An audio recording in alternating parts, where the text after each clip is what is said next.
40 anos de Estatuto Oficial da Lingua Galega. Depois destas 4 décadas, o que aprendemos? Onde e como vamos trazar o noso camiño? Onde están as forzas e as oportunidades da lingua galega? E tú, que me dices? E agora que?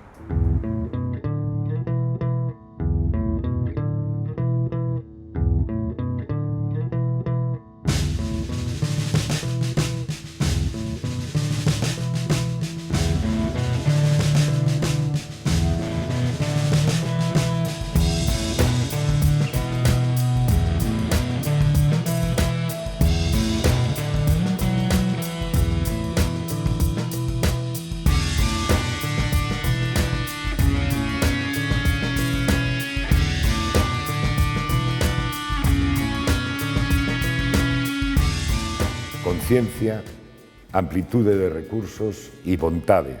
Cohesión, autoestima, galego-portugués. Autoestima, recursos e un cambio político. Diálogo, semente e centros sociais. Innovación e ollada cara ao futuro. Conexión co mundo lusófono, coordenación lingüística co portugués e concentración das familias galegofalantes no ensino. Comunidade, activismo e optimismo. Nós con futuro. O futuro será lingua portuguesa da Galiza. Falar máis galego.